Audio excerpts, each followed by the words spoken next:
Not an Aaron Sorkin fantasy. Not a season of Veep playing out before our very eyes. Just vibes. This is Vibes Only, a podcast that checks the vibes of American politics each and every week. And the vibes this week. What a day in history. President Joe Biden has just announced that he is dropping out of the 2024 presidential race. An act of profound political and personal sacrifice. And Vice President Harris's campaign has announced a whopping $81 million fundraising haul. That is the largest 24-hour total of any candidate in U.S. history. We'll discuss the seismic vibe shift since Biden dropped out of the race on Sunday. We'll also address some of your FAQs on what comes next before playing an It's Giving, pulling up our group chat, and leaving you with a very, very good vibe. Let's get into it. What is that I hear, Brian? Is that hope?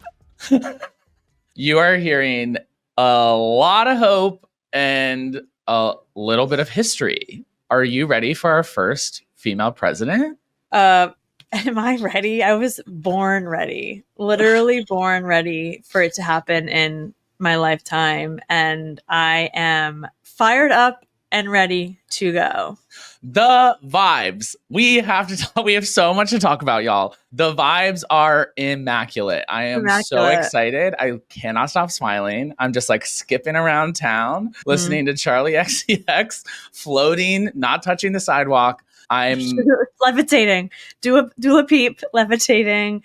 The vibes, like, I know that we started this podcast, 6 months ago, being like, the vibes are not great. Within a matter of 24 hours, the vibes have completely shifted. Let's get into it. Let's get into it. So this all obviously kicked off almost a month ago with the debate. Joe Biden obviously raising lots of concerns. We're still reeling from that when we then have an attempted assassination on Donald Trump. Immediately following that, we have J.D. Vance, the most extreme vice presidential candidate selected by any major party nominee in recent history. And then immediately following that, we have this sort of crescendo moment around Biden, and he takes this real hero moment, not the fist in the air Donald Trump moment, but like actual a real hero. Self-sacrifice moment. And Biden says, let there be unity. Let's beat this guy for good. And in a 36-hour window, we had hundreds of members of Congress coming out to endorse Kamala Harris and $100 million raised. And we have to talk about how all of that unfolded. So but much. Like truly just like a unbelievable amount of historic events in a 4-week span. Yeah, I still don't quite have the words to talk about what the month of July 2024 means to me. I think history books are going to go ham on this month. I mean, throughout all of the things that you just talked about, that week of like Trump's mass shooting at the rally, into the RNC, which was a calamity of like terror in and of itself, with all of their fear mongering and lies and bullshit that they spewed for a week. JD Vance gets on the stage and everyone's like, yay, JD Vance. And we all know he's a nightmare. And we'll talk about that because now Trump's like, oopsie, did I make the wrong pick? So we're kind of distracted by all of that. And we're still hearing, these drips of Nancy Pelosi is still making the phone calls. She's talking to people about, okay, can we get Biden to maybe step aside? Cut to Sunday, late afternoon, and Biden makes the announcement. I'm just going to read a quote. I was very emotional. I think I was expecting it, or I wanted it to happen because I wanted this moment to happen. But when it actually happened, my friend who happened to be on Twitter at the time, who's not even in politics, texted me and she's like, whoa, Biden just dropped out. And I'm like, where are you getting your information? And she sends me the tweet.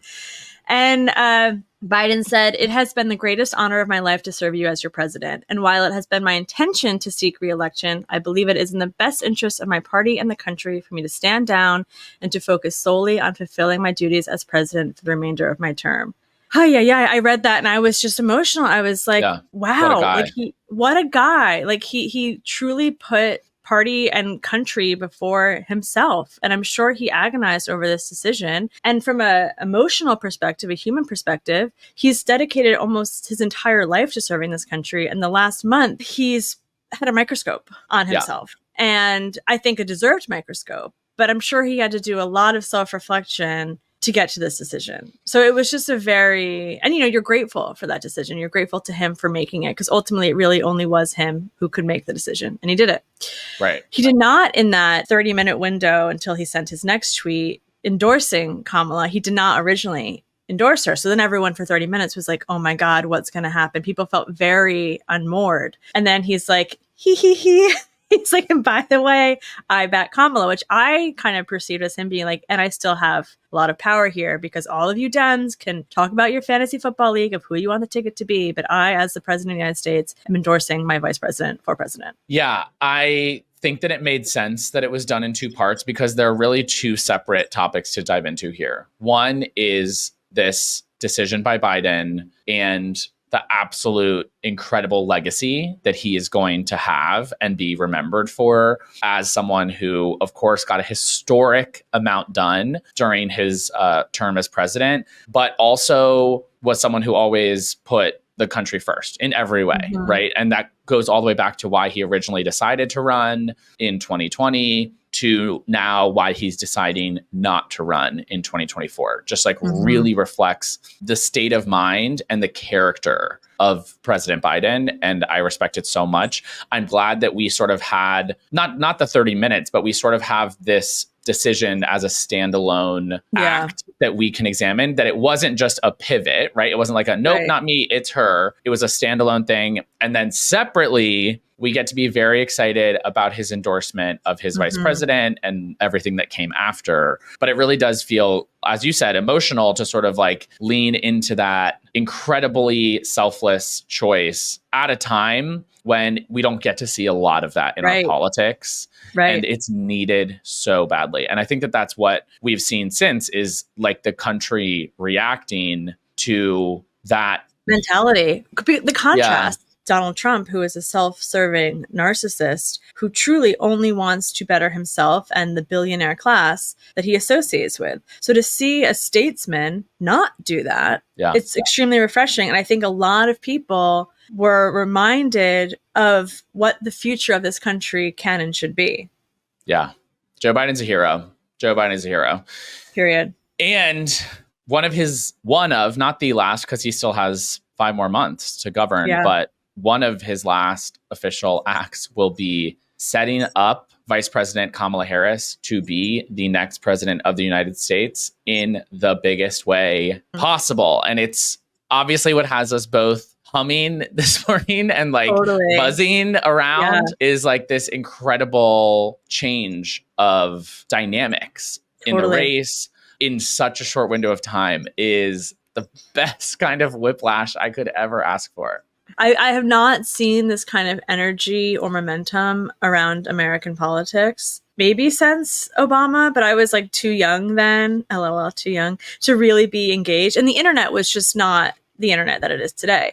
Right. And to see what happened, Sunday into today, of just all of the support for Kamala Harris and seeing a lot of creators like dispelling mis and disinformation online about Kamala Harris. It's just been a really energizing moment. And I'm just super, super grateful to Joe Biden for making this decision. Okay, let's talk about what's next. As of Monday night, more than the required minimum, 1,976 delegates have pledged their support to Vice President Harris, making her the presumptive nominee. That does not make her the official nominee until there is a vote of those delegates, but there are enough people out there saying, I'm with her, that it is now evident that that is what is going to happen. Got it. That wasn't always evident. I think that there was this scary limbo period. My DMs have been absolutely smashed for the last month of people saying like, how can he drop? What's going to happen? It's going to be a bloodbath. Will there be this many process? There have been people out there like James Carville and others saying that they wanted to do like town halls in each part of the country and like get 10 candidates to run. Do a crazy thing at the convention. Like there was all of this speculation about what would happen. And I'm overjoyed at what the honestly like grassroots push was, which was an immediate internet-wide rallying around Vice President Harris. Like it was instant, it was grassroots, and we can get into sort of all of the different elements of that. Oh, we will. Yeah. But like it definitely put to bed a lot of concerns that people had about what the month of August would look like. Right. So some of the endorsements that came out, Biden, obviously Pelosi, Hillary Clinton, governors, Pritzker, Whitmer, Newsom, Beshear, Katie Hobbs, Senator Warren, Klobuchar, the Congressional Black Caucus, Rep. Clyburn, who's known as like a king and queen maker. He makes a lot of decisions in the political world. Basically everyone at this point, the list goes on and on and on. Yeah, it did happen super quickly. And I also want to emphasize pretty organically. This was not some master plan that someone somewhere was calling the shots on.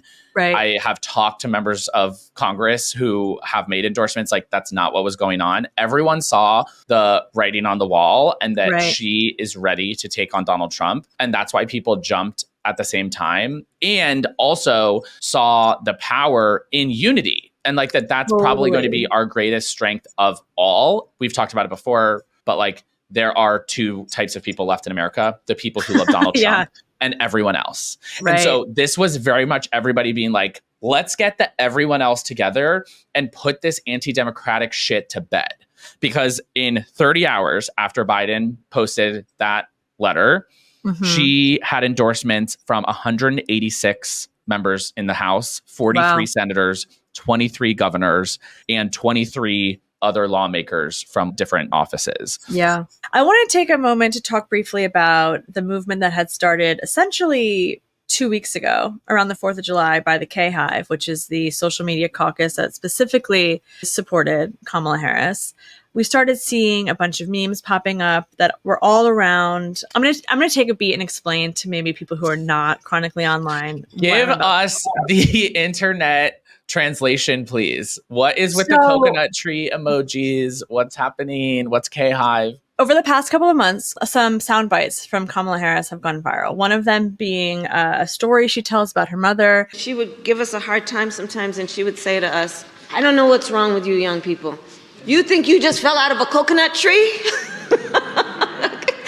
You exist in the context of all in which you live and what came before you. And she was talking, just to like add detail, she was talking about how to set children up for success and that you can't just like give every kid in school the same book and expect everyone to do well. You have to think about like, is this child being fed at home? Do they have the resources? Do they have internet? The context that she's talking about is like the context of their life also plays a role in how they show up at school and whether they're successful. And so like, it is a very substantive and important point that she's making. And I think that it was just funny the way that the story internet, was just funny. Yeah, the way the internet works is they hear something funny and they take it. And she's got a point. The people who create trends on TikTok and the internet know what's going on and they are nuanced in how they message. They take that sound and went viral for the last 2-3 months. And people started realizing, oh my God, there's a politician, not only that, a vice president of the United States who has personality,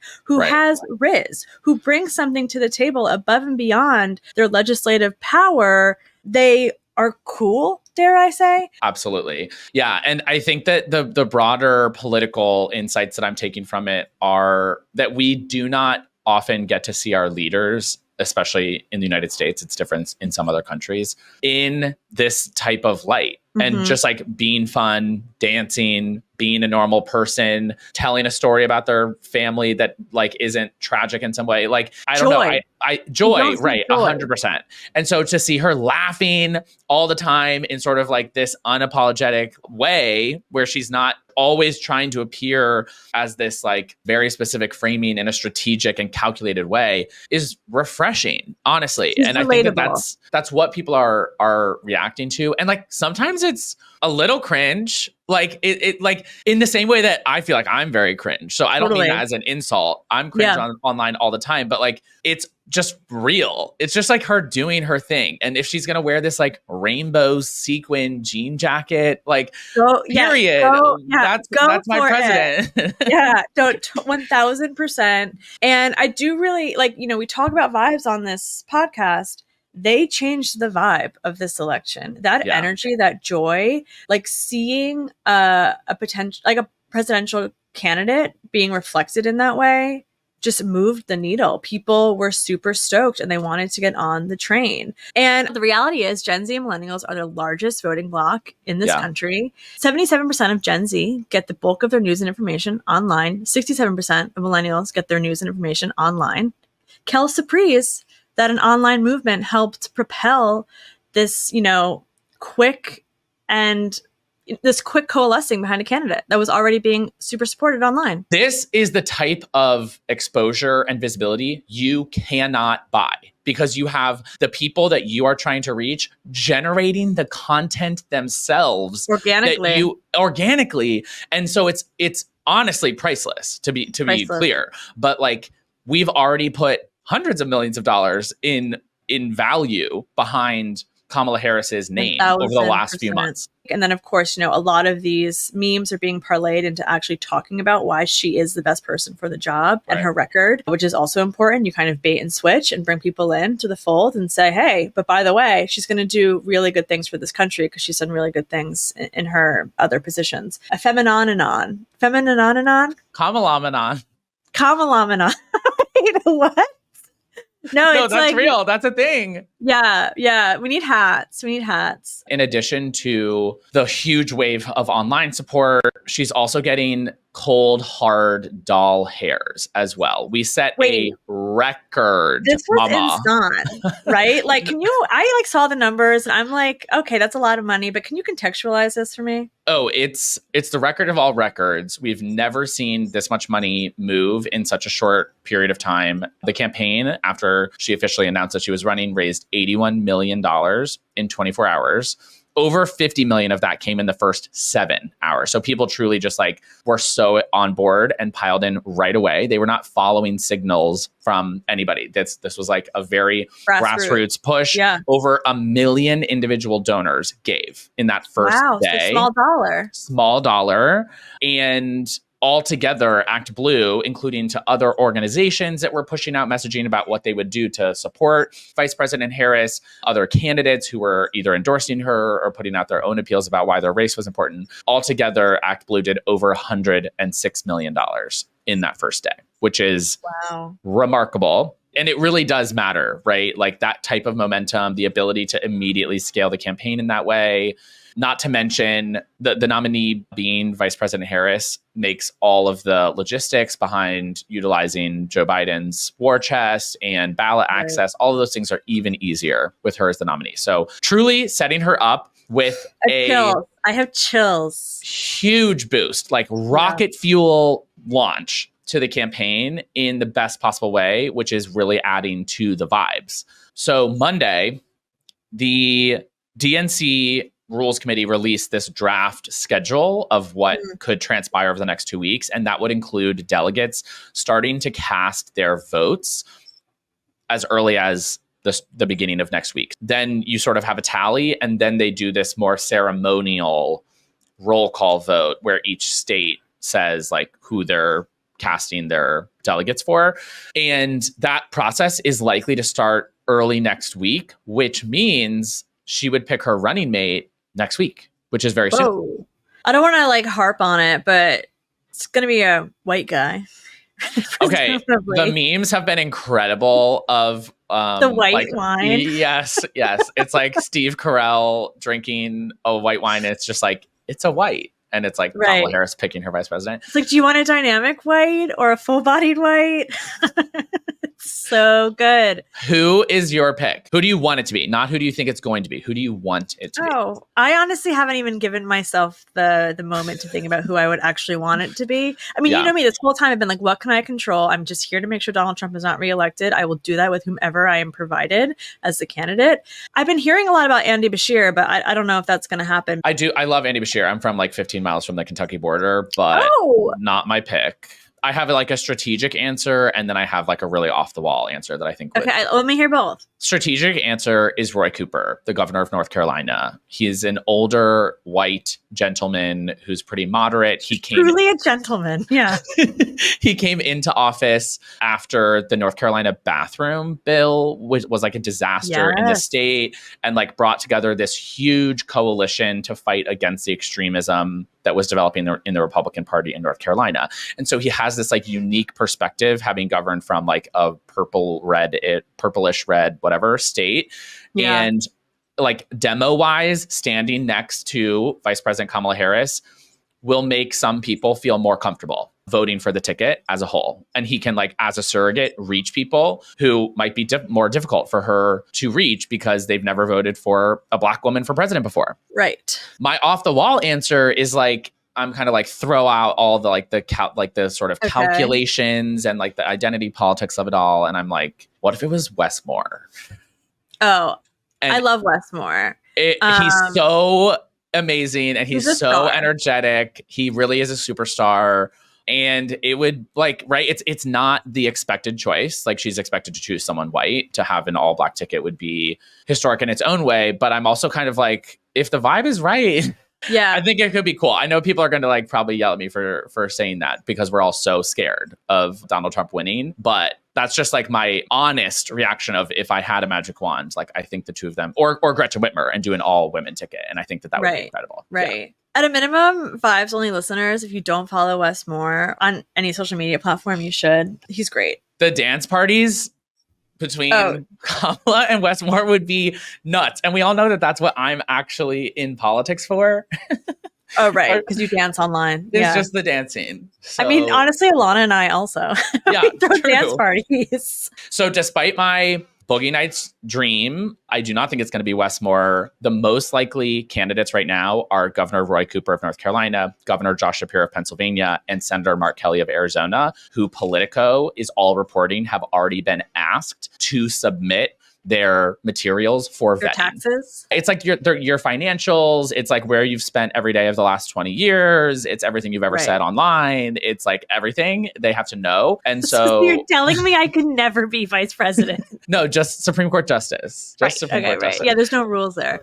And so we will likely know within the next 7 days which of them it will be, unless there's like some real plot twist moment and we get somebody else. Okay, well, I am waiting with bated breath for who our VP pick's going to be. Okay, really briefly, we have to touch on this, but I don't want to spend too much time on it because it's all bullshit, is, of course, Republicans attacked Kamala straight away. A lot of it's just dog whistles, lies, and they are attacking her for being joyful, which I just don't have any tolerance for. And on the border, which just like isn't even remotely true. She had one very specific job in terms of her vice presidency and the kind of task she had, which was like establishing more diplomatic relations around the human rights of the border. Yeah, if their greatest weapon to wield against Kamala is that she has a really boisterous laugh, then we are in a great place. The Oppo research that they did on her that was released literally just has a section called Weird Things, and it's just like clips of her laughing. It's the coconut tree story. It's like, really, this is what you think is like the most damning things about this person who's been in the public eye for a couple decades? Is like, that's a great sign for us. I do think that, to your point, there are a lot of racist and sexist, both dog whistles and outright explicitly racist attacks being thrown around. People calling her a DEI president, that's not going to resonate with the electorate. Like that, there's going to be a backlash to that because it's a ludicrous thing to say that someone who served as vice president wouldn't be qualified to be president. And then on your last point on the border, I just want to clarify and make sure people understand that she was not put in charge of the U.S.-Mexico border. She was specifically asked to, as you said, work on diplomatic relations within the northern triangle of countries from where lots of asylum seekers are coming. And so her job was not within that 100-mile stretch on either side of the U.S.-Mexico border. Like, that's not where it was happening. It was happening thousands of miles south of there, in these countries that are suffering from economic disaster, natural disasters, rampant crime, and all these things that are driving families out.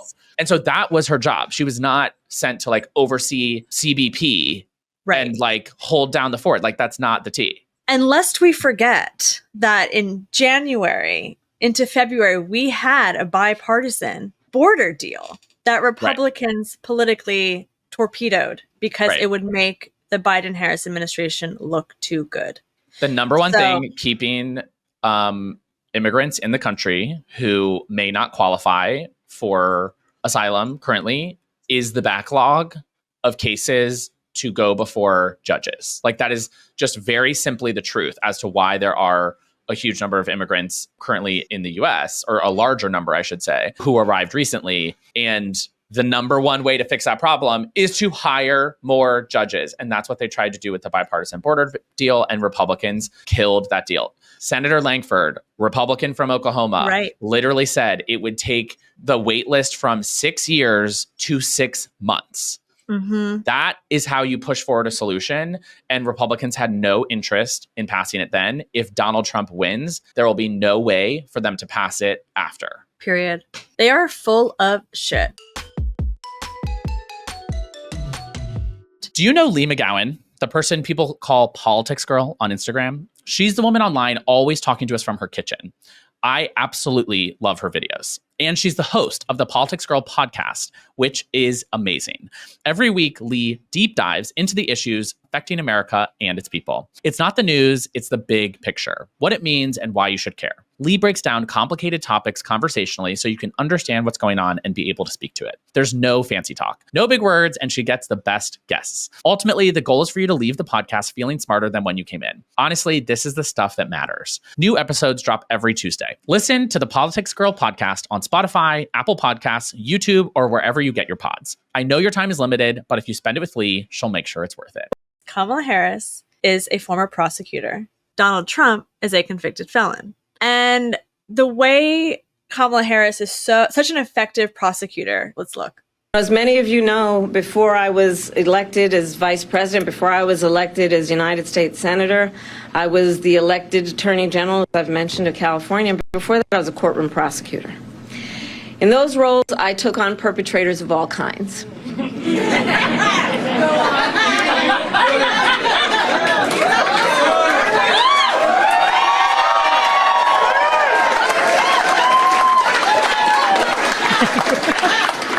Predators who abused women, fraudsters who ripped off consumers, cheaters who broke the rules for their own gain. So hear me when I say, I know Donald Trump's type.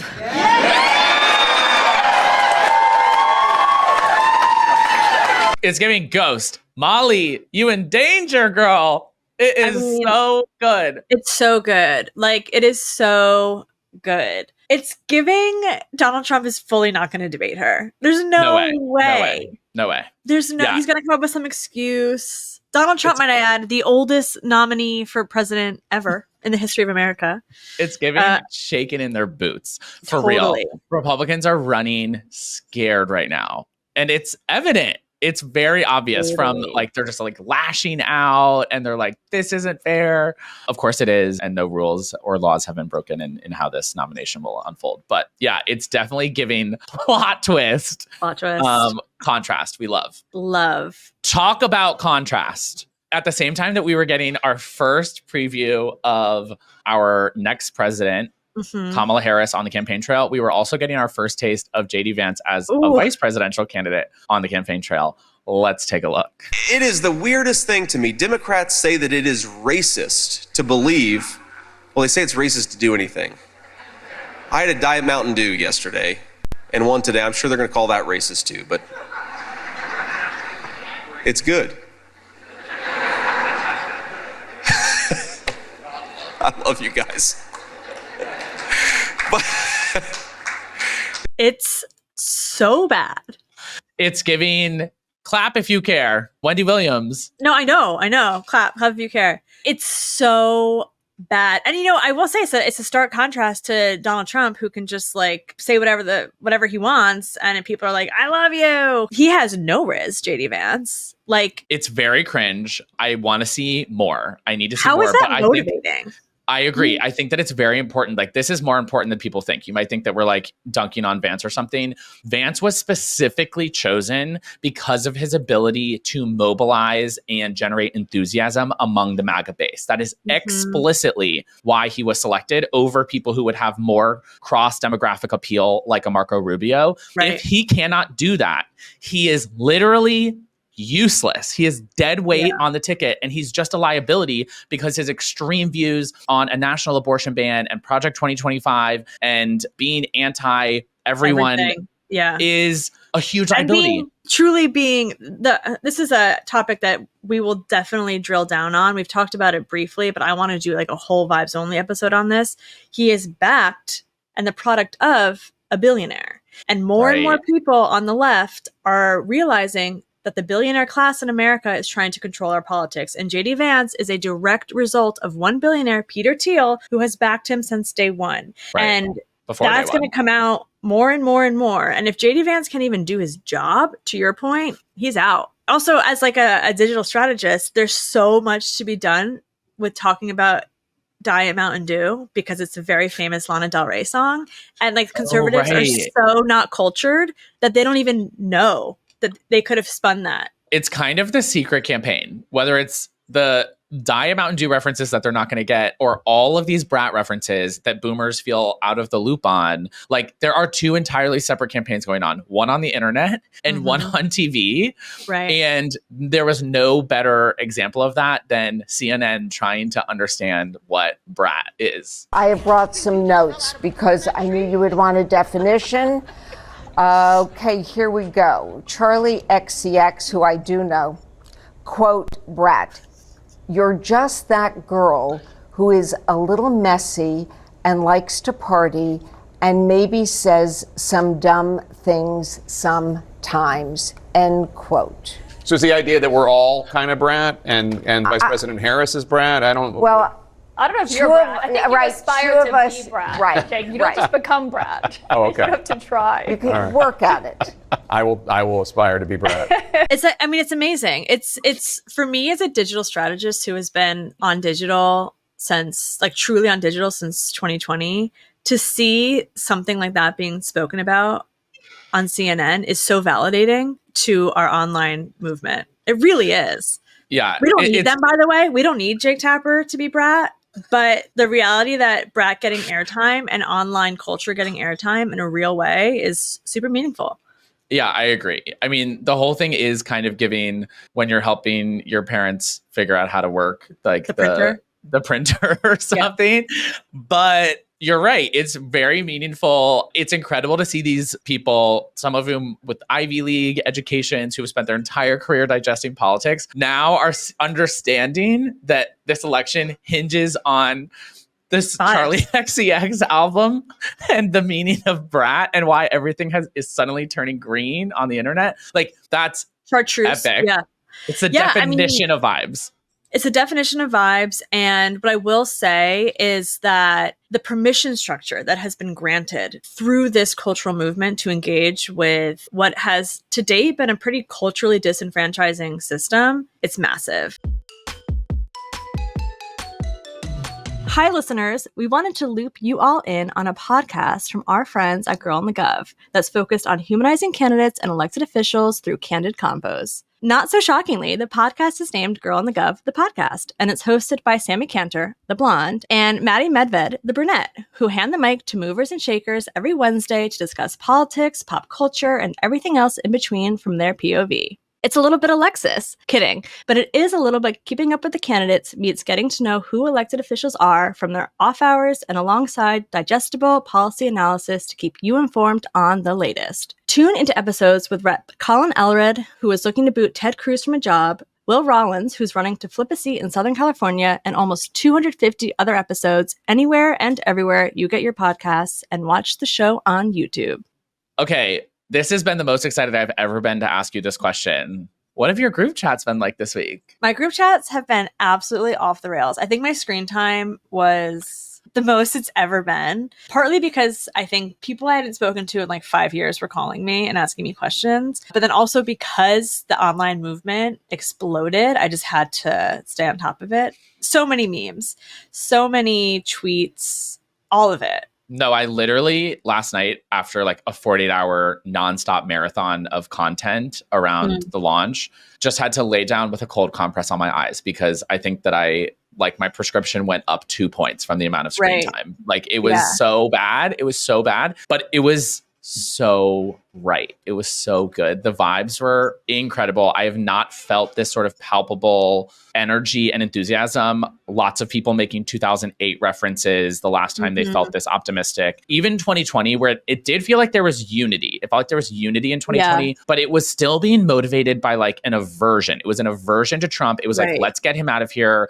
And it was fear. And while people are still, I think, very afraid of a Trump presidency in 2025, and we have every right to be, there is this palpable excitement about like the belief that we can make happen. So my group chats have just been flooded with like all the good emojis instead of all of the like crying, scared, angry emojis that have felt like they've defined the last 5 months. Yeah, it's so hopeful.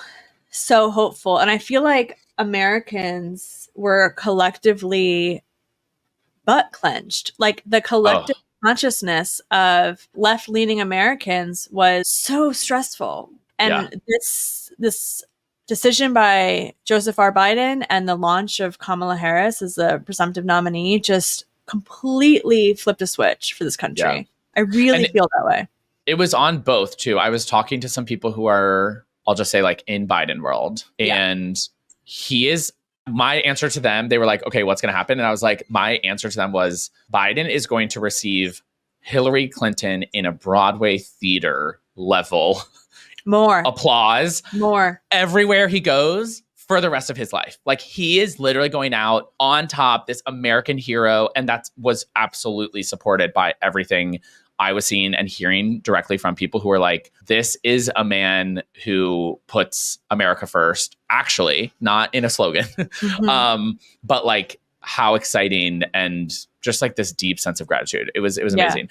We also received a message from a Vibes Only listener to our text line, which you can text us at the link in our show notes on whatever platform you're listening to this podcast.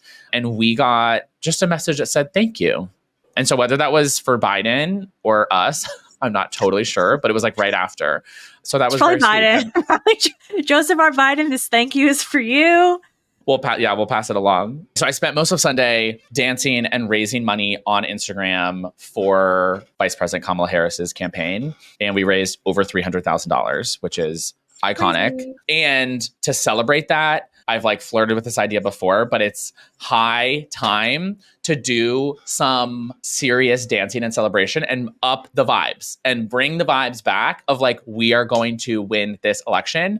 And so we're hosting with Generator. If you have not seen already, we are both co-hosting this Coconuts for Kamala party in New York City Wednesday night. And it's at City Winery. It is currently sold out with a wait list. So this event is the event of the season already. And it's coming together in 48 hours. If you want in, then DM me your favorite Glennis-ism. Glennis has several things that she says in many episodes of Vibes Only. Yeah. And if you DM me what she says consistently in every ep, then I will get you on that list. You have until like midday today when you're listening to this. And also let us know. Here I go with my plea. Please vote for us. The polls are still open. Go to podcastawards.com and vote for Vibes Only in the politics and news category. And People's Choice before it's too late. I would love to be able to say that I'm a People's Choice Award winner. I won't tell them which one. They don't need to know. It's not the People's Choice Award, but no one needs to know that. The good vibe is just this whole episode. The good vibes that the vibes have truly shifted. It is go time. We are going to do this. So let's let the soon to be 47th President of the United States of America start us off with a good vibe. Goodbye. So in the next 106 days, we have work to do. We have doors to knock on. We have people to talk to. We have phone calls to make. And we have an election to win. So are